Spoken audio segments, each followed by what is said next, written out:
नमस्कार दोस्तों, स्वागत है आपका एक बार फिर से हमारे यूट्यूब चैनल क्रैक एमपीपीएससी में। दोस्तों, सिंधिया डायनेस्टी का आज ये दूसरा लेक्चर है।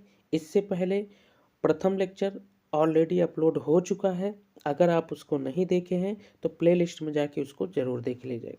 तो चलिए फिर आज का लेक्चर शुरू करते हैं, सिंधिया डायनेस्टी का सेकेंड लेक्चर। ओके दोस्तों, तो पहले लेक्चर में हमने ये नारायण राव और माधव नारायण राव ये सब कवर कर लिया था, महादजी सिंधिया को कवर कर लिए थे और ये महादजी सिंधिया की मृत्यु तक हमने कवर कर लिया था। ठीक, तो इससे दोस्तों उसमें इम्पोर्टेंट बहुत पॉइंट इम्पोर्टेंट रहे हैं, तो उनको आप आई होप नोट करते चले होंगे। ठीक, तो माधवराव ये महादजी सिंधिया की मृत्यु 1794 में यहाँ तक कवर कर लिया था। ठीक, तो आज हम कवर करने वाले हैं दौलत राव सिंधिया से इसके आगे। ओके दोस्तों, तो हम क्या करते हैं कि दौलत राव सिंधिया जब भी आते हैं तो ये कर्नल स्लीमन क्या कहते हैं ये दौलत राव सिंधिया को कि महादजी सिंधिया जो महादजी अयोग्य उत्तराधिकारी थे। ठीक, और इनकी पत्नी बैजाबाई ने क्या कहा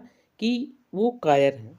ठीक है दोस्तों, तो इस तरह से इनके कुछ स्टेटमेंट रहे हैं, तो ये स्टेटमेंट बस आपको ध्यान रखना है, ये कभी पूछ सकता है। तो ठीक, अब हम दौलत राव सिंधिया को जो पढ़ने वाले हैं इनको इस तरह से डिवाइड कर लेते हैं। ठीक, तो डिवाइड कर लेंगे तो आसानी होगा पढ़ने में। ठीक, तो देखते हैं पहले दौलत राव सिंधिया को किस तरह से पढ़ेंगे।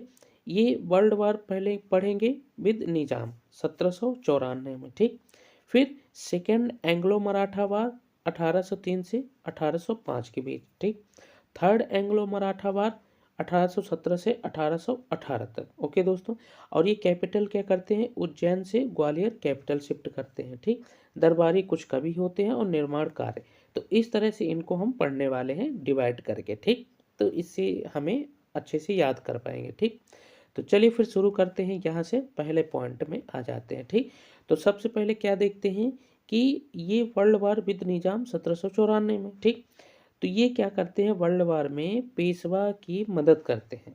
ठीक है दोस्तों, क्या करते हैं दौलत राव सिंधिया, किसकी मदद करते हैं, पेशवा की मदद करते हैं। ठीक, फिर दौलत राव सिंधिया और पेशवा ये दोनों लोग मिलके किससे युद्ध करेंगे, निजाम से।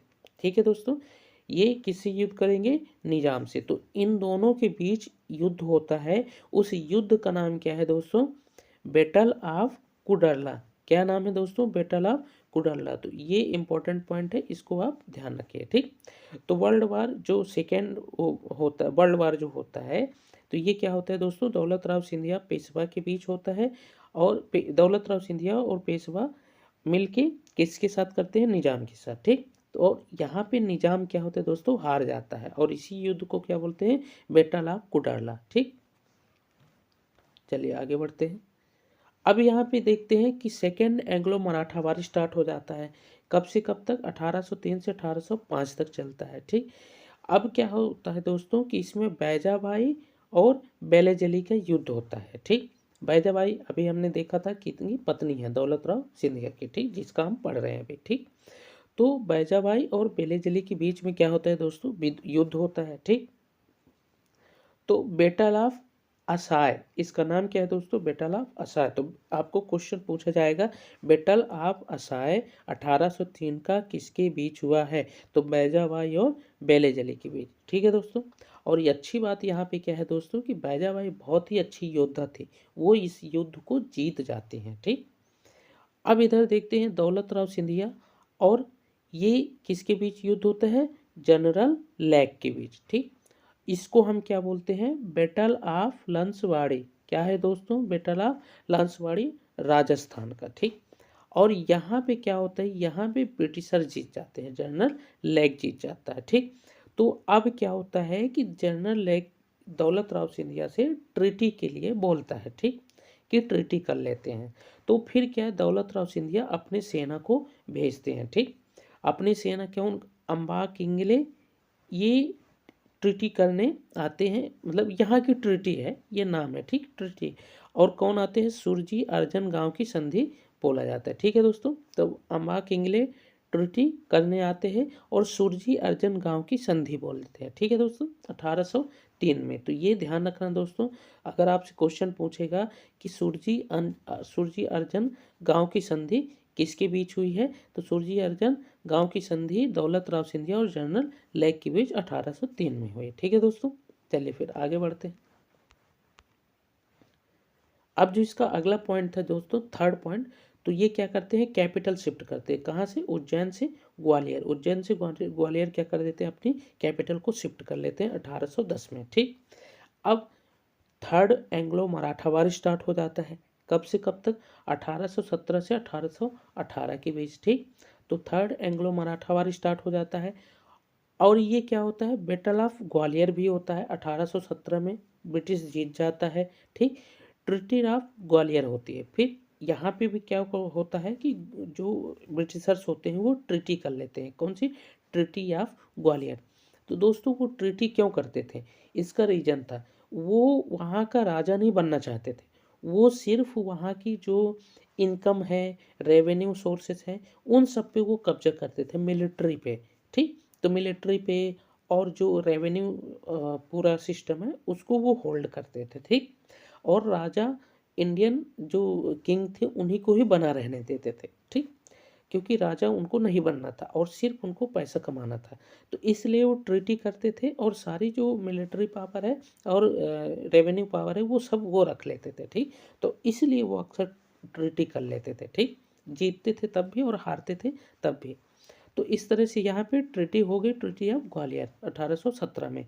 प्रोविजन क्या कह रहे हैं, ट्रीटी ऑफ ग्वालियर के कुछ प्रोविजन पूछ लिए जाते हैं, ये इंपॉर्टेंट है। ठीक, चलिए देखते हैं इसमें। तो सिंधिया की तरफ से रामचंद्र भास्कर और जो ब्रिटिशर्स की तरफ से कैप्टन क्लोज आए थे। ठीक है दोस्तों, तो रामचंद्र भास्कर और कैप्टन क्लोज के बीच में ये ट्रीटी हुई थी, ट्रीटी ऑफ ग्वालियर। ठीक, तो सिंधिया सरकार और उनके मित्र पिंडारियों को खत्म करेंगे। तो इस तरह से ये मिलके ब्रिटिशर्स क्या चाहते थे कि सिंधिया की सरकार और उनके मित्र सब मिलके पिंडारियों को खत्म करेंगे, ये पहला पॉइंट था। ठीक, पिंडारियों से हड़पी जमीन, पिंडारियों द्वारा हड़पी जमीन वापस मालिकों को दिलाना। ठीक, तो पिंडारी जो जमीन हड़प लिए थे वो वापस मालिकों को दिलाना। ठीक, भविष्य में कभी भी पिंडारियों को आश्रय नहीं देंगे। ठीक, तो भविष्य में कभी भी पिंडारियों को आश्रय नहीं देंगे। ठीक है, सिंधिया सिर्फ 6000 की घुड़सवार सेना रखेगी अंडर ब्रिटिश। देखिए दोस्तों यहाँ पे है ना, अंडर ब्रिटिश मतलब ब्रिटिश के अंदर ही वो घुड़सवार रहेंगे, मतलब ब्रिटिश जब चाहे तो उसको यूज कर सकती है। अभी अभी हमने पढ़ा था कि वो क्यों करते थे, ट्रीटी, इसी वजह से। ठीक, अंग्रेज सभी प्रकार की सेना और तोप खाना युद्ध के समय उपयोग कर सकती है। देखिए दोस्तों यहाँ पे वही पॉइंट आया कि अंग्रेज उन सब तोप खाना और युद्ध में जो सामग्री है उन सब का उपयोग कर सकते हैं युद्ध के समय। ठीक, अगला, मित्रता के नाते हंडिया व असीरगढ़ के किलों में अंग्रेजों की फौज रहेगी। ठीक है दोस्तों, तो यहाँ पे ये भी उन्होंने कंट्रोल में ले लिया, तो ये असीरगढ़ का फोर्ट भी कंट्रोल में ले लिया।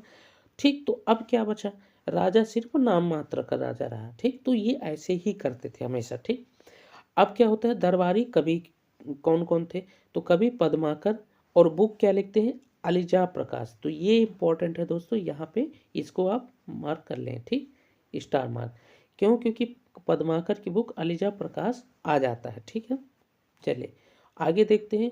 अब इनके निर्माण कार्य देखते हैं, तो निर्माण कार्य इंपॉर्टेंट है, इनका देखते हैं। ठीक, तो निर्माण कार्य क्या क्या है दोस्तों, यहाँ पे देखते हैं। सबसे पहले ग्वालियर स्टेब्लिश, लश्कर शहर 1810। तो ग्वालियर में ये क्या इस्टेब्लिश करते हैं, लश्कर शहर 1810 में। ठीक, और फिर इस्टेब्लिश करते हैं फूल बाग, ग्वालियर में ही क्या इस्टेब्लिश करते हैं, फूल बाग। ठीक, तो इनकी स्थापत्य जो है ये लश्कर शहर 1810 में, फूल बाग ग्वालियर में। ठीक है दोस्तों, चलिए आगे बढ़ते हैं। अब बैजाबाई सिंधिया रूल में आते हैं। कौन, वाइफ ऑफ दौलत राव सिंधिया की, हम ये आगे भी देख चुके हैं। ठीक, तो अब क्या होता है दोस्तों कि बैजाबाई यहाँ पे काफ़ी अच्छी योद्धा भी हैं। ठीक, तो ये आर्थर बेलेजली, बैटल ऑफ असम में आर्थर बेलेजली को हरा दी थी। हमने देखा था बैटल ऑफ असम में बैजाबाई और बेलेजली के बीच में हुआ था, तो उसी बैटल को हम क्या नाम दिए थे, बैटल ऑफ असम। ठीक, अब देखते हैं दोस्तों, जब ये हार गया था बेलेजली, तो कुछ यहाँ पे कैरेक्टरिस्टिक्स दिखते हैं। ठीक, तो ये इनकी मतलब क्या ऐसी योग्यता थी जिससे ये जीत जाते थे। ठीक, और काफ़ी अच्छा इन्होंने रोल किया, और किस तरह से ये योद्धा अपने शौर्य को प्रदर्शित किया। ठीक, तो इनकी क्या ऐसी खास बात थी, तो हम पहला देखते हैं कि ये स्किल्ड वॉरियर थे, है ना, निपुण तलवार और भाला में। तो ये तलवार और भाला में बहुत ही अच्छी स्किल्ड थे। ठीक, करेजियस लीडर, मतलब क्या कि ये साहसी जो लीडर थे, मतलब साहसी वहाँ पे लीड करते थे साहस तरीके से। ठीक, हेल्प टू हस्बैंड, हस्बैंड कौन थे, दौलत राव सिंधिया को ये हमेशा हेल्प करते थे। ठीक, ग्रेट पॉलिटिशियन, तो ये ग्रेट पॉलिटिशियन भी थी अच्छी, ये इनको राजनैतिक अच्छा नॉलेज था। ठीक, तो थर्ड एंग्लो मराठा वार में इन्होंने यूज़ भी किया। ठीक, लव फॉर मदरलैंड, मतलब अपनी जो मातृभूमि के लिए काफ़ी इनका अच्छा प्यार था, मतलब मातृभूमि के लिए हमेशा ज्ञान देने की जान दे सकते थे। ठीक, तो 1857 में रिवोल्ट जो हुआ था, तो ये हेल्प करे थे किसकी, तात्या टोपे और लक्ष्मीबाई की। ठीक है दोस्तों, ध्यान रखना, अंग्रेज की मदद नहीं करे थे ये लोग। ठीक, यहाँ पे तो फिर pro state, denied to subsidy alliance, मतलब क्या हो दोस्तों, जो सब्सिडी अलायंस है जो अक्सर मतलब अंग्रेज के द्वारा, तो ये क्या करते, डिनाई कर देते थे। ठीक, गुड एडमिनिस्ट्रेशन थी, एडमिनिस्ट्रेशन भी इनको बहुत अच्छा आता था, तो इससे काफ़ी अच्छा रन कर पा रहे थे। ठीक, तो जानको जी रेसिडेंट्स एंड होल्ड एडमिनिस्ट्रेशन, मतलब ये रेसिडेंट भी बनवाया और एडमिनिस्ट्रेशन को भी अच्छा लीड करते थे। ठीक, अब क्या होता था दोस्तों, पब्लिक फिलंथ्रोपिस्ट, ये प्रजापालन, मतलब प्रजापालन जैसे, है ना, ये मक्ता सिस्टम और अपने ही प्रजा की संपत्ति लूटना, तो ये दोस्तों ये सब क्या है, इसको ख़त्म कराते थे। ठीक, इसको ये ख़त्म कर देते थे, ये नहीं करते थे। ओके, फिर मिलिट्री रिफॉर्म्स भी उन्होंने कराया, तो ये मिलिट्री रिफॉर्म्स में क्या किया, suggest to develop army in western pattern. ठीक, तो वेस्टर्न पैटर्न में क्या करते थे दोस्तों, अपनी आर्मी को डेवलप कराने के लिए सजेस्ट करी थी अपने अपने हस्बैंड को, दौलत राव सिंधिया को। ठीक, और अपॉइंट की थी किसको, ये ट्रेनिंग देने के लिए जीन बैप्टिस्ट को, जीन बैप्टिस्ट को क्या करे थे, वेस्टर्न पैटर्न में ट्रेनिंग देने के लिए अपॉइंट करे थे। ठीक, suppression of thugs, help to colonel Sleeman, तो दोस्तों क्या हुआ था कि ये जो ठग वगैरह, काफ़ी ठग मार्केट में रहते थे, बहुत ठगा करते थे। ठीक, तो ये ठग्स को भी ख़त्म कराए और कर्नल स्लीमन की मदद से। ठीक, चलिए आगे देखते हैं दोस्तों, ये कंस्ट्रक्शन वर्क है कुछ। ठीक, तो कुछ इन्होंने कंस्ट्रक्शन वर्क भी कराया, काफ़ी इंपॉर्टेंट रहा, ध्यान से सुनिएगा। ठीक, बेनी माधव मंदिर 1833 में प्रयागराज में, सिंधिया घाट 1830 में वाराणसी में, विश्वनाथ मंदिर से ज्ञानवापी मंडप बनवाई। ठीक, उज्जैन, ये गोपाल टेम्पल, उज्जैन में गोपाल मंदिर बनवाए। ठीक, राम सीता एवं राधा कृष्ण मंदिर शिवपुरी में। ठीक, भदैया कुंड और गोमुख बरादरी। ठीक, तो ये सब इन्होंने बनवाया। संभवतः ग्वालियर बैजाबाई ताल जो निर्माण कराया, संभवतः मतलब ये बहुत सॉलिड जानकारी तो नहीं मिलती, लेकिन ये सब बोलते हैं। ठीक, ग्वालियर में बैजाबाई ताल का निर्माण। ठीक, चलिए आगे देखते हैं दोस्तों, अब एडॉप्टेड सन, तो इनका क्या हुआ था कि कोई ऐसा सन नहीं था, तो इन्होंने अडॉप्ट कर लेते एक सन। ठीक, जिनको क्या बोलते हैं, जानको जी सेकेंड। ठीक, और संरक्षिका कौन बन गई, बैजाबाई, तो इनके बेटे एडॉप्टेड सन जानको जी सेकेंड को राजा बना दी और संरक्षिका बैजाबाई खुद बन गए। ठीक, बड़े हुए तो अंग्रेजों के पास जाकर बैजाबाई को हटाने की बात की। अब दोस्तों क्या हुआ कि जानको जी जैसे बड़े हुए तो राजा बनने की इनको चाहत थी, तो बैजाबाई को हटाने की बात करी। ठीक, अंग्रेजों ने बैजाबाई को उज्जैन भेज दिया। ठीक, अब फिर इनकी भी एडॉप्टेड सन कौन आते हैं, जयाजी राव सिंधिया। ठीक है दोस्तों, इनके भी एडॉप्टेड सन कौन आते हैं, जयाजी राव सिंधिया। तो जयाजी राव सिंधिया 1857 की रिवोल्ट पढ़ेंगे इनके बारे में, रेलवे का विकास होता है और निर्माण कार्य। ठीक, तो दोस्तों इस तरह से इनके डिवाइड करके इनको भी पढ़ेंगे, तो इनके भी कुछ इंपॉर्टेंट वर्क रहेंगे, और सबसे ज़्यादा जो इंपॉर्टेंट है रेलवे का विकास। ठीक, तो जयाजी राव सिंधिया के टाइम पे रेलवे का विकास हुआ। ठीक, तो दोस्तों यहाँ से हम अगली वीडियो में कवर करेंगे, तो हम जयाजी राव सिंधिया तक पढ़ लिए हैं, तो नेक्स्ट वीडियो में हम इसके आगे कवर करने वाले हैं। ठीक है दोस्तों, और इसके अलावा हमने गौड़ डायनेस्टी बुंदेला डायनेस्टी और होलकर डायनेस्टी, ये सब कवर कर लिए हैं। आप प्लेलिस्ट में जाके देख सकते हैं। तो आपको कोई भी कोर्स लेने की ज़रूरत नहीं है दोस्तों। एमपी सेट, असिस्टेंट प्रोफेसर और इसके साथ एमपीपीएससी के ये फोकस्ड है, और आप देख के अच्छे से समझ सकते हैं और प्रीवियस ईयर क्वेश्चन को लगा सकते हैं।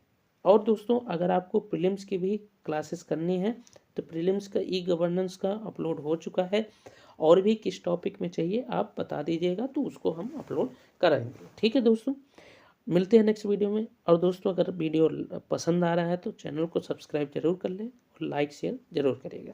मिलते हैं नेक्स्ट वीडियो में, तब तक अपनी पढ़ाई कंटिन्यू करें और ध्यान रखें। जय हिंद।